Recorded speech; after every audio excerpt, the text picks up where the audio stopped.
Hey, what's up, y'all? Sorry, I ain't been out in a while, man. I've been having fun in this pandemic, man. Living life, man. Trying not to live on the negative scope of the universe. I mean, obviously, despite all the turmoil going on in our society that's affecting many aspects of our life, whether it's financially, personally, and even mentally, man. Because right now is a huge challenge to mental health. But football like related news though, man. DeSean Jackson. I honestly don't have too much of a problem with what he said, and I will tell you why. Because I think that he was onto something. Okay. Now, mind you, I'll say this again. What DeSean Jackson, the method that he did was incorrect, solely because he didn't verify the information. If he would just verify the information and prove that it was actually factual, this wouldn't even be half a problem. Like, you really can't reprimand him for stating a fact on systemic racism, whether it be towards the Jewish community, black community, like what have you. So I feel like he was onto something. And what that something is, he was exposing a precedent, not a president, precedent, Precedent, precedent, something happened before. He was exposing a precedent with the Philadelphia Eagles, which kind of puts social pressure on him, because with this whole cancel culture going on, the Philadelphia Eagles are looking at themselves like, should we let him go for this and set an example? Or do we keep him and make him go through sensitivity training? I obviously want the second of the latter, just because of his value to this team, and what he just does for the community, and the fact that we know DeSean Jackson did not mean any harm towards that. He didn't mean any harm with the statement that he made. And when I say that he was establishing a precedent, I'm sure a lot of you Eagle fans remember Riley Cooper and how he engaged in a rally and used racial slurs, the hard ER that white people on Call of Duty like to use, like when they're using the hard ER. Where am I going? Yeah, so Riley Cooper used racial slurs and threatened violence against black people.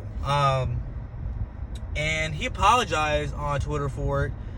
But the punishment wasn't really up to par, because he got a contract extension. Now, a lot of you could argue that that Mike Vick and a lot of other guys on the team stood up for him. Well, who's standing up for DeSean Jackson right now on the Philadelphia Eagles right now? Carson Wentz hasn't came out and said anything.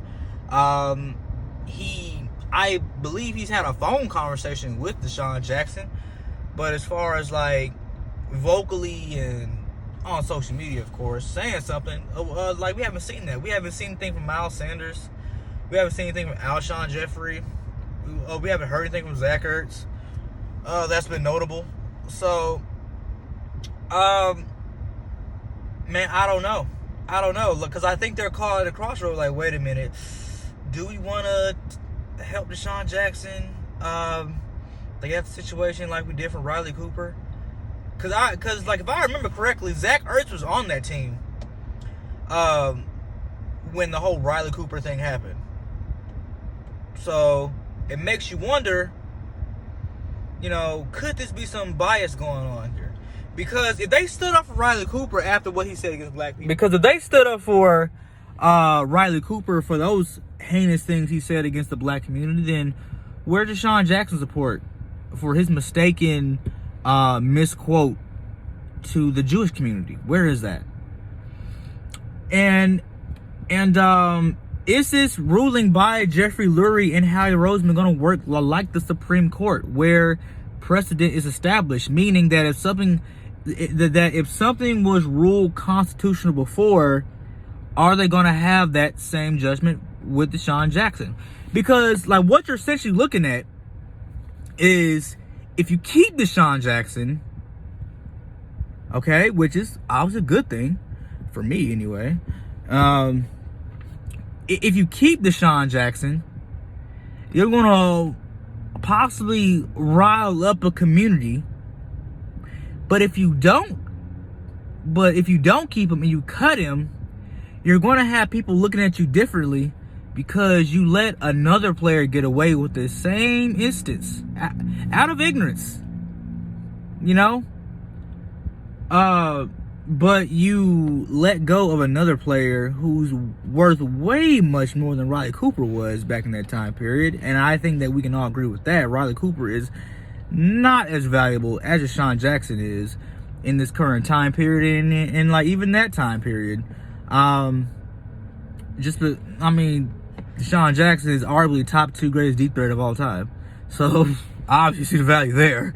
But you have the chance to establish precedent, you know, because if you don't establish it, you're going to come out looking like a jackass, and then you're going to have your fans just looking at you differently, like particularly your black fans, okay, and even some of your fans, you know, who don't see race, you know, just liberal, whatever, what have you, you know. You're going to offend them too, and you're going to have the league like just looking at you differently. So, honestly, I think they shouldn't let him go. Like go ahead and do your sensitivity training, what have you, cool. Because, you know, I think everyone should have sensitivity training. Because how else can you solve a race problem? Race is a social construct, like built by society to divide us. But to solve this race problem that we have in America that's clearly dividing us right now during a pandemic that's killing over 130,000 people, how else do you expect to solve the problem if you don't have these kinds of trainings? But that's beside the point. All right. And personally, I think that this is what DeSean Jackson was trying to do, while also trying to identify who he was, because I mean, the original Jews were black people. I mean, that's no big secret. If everything derived from Africa, aka black people, then what would lead you to believe the original of something is not African derived? Y'all do know there are black Jews in Africa that have been there for thousands of years. And they're called the Hebrew Israelites. You know, now they don't particularly believe in Jesus, and you know that's a whole other faction that you just have to look up for yourself. But they're called Hebrew Israelites. At least that's what they call themselves.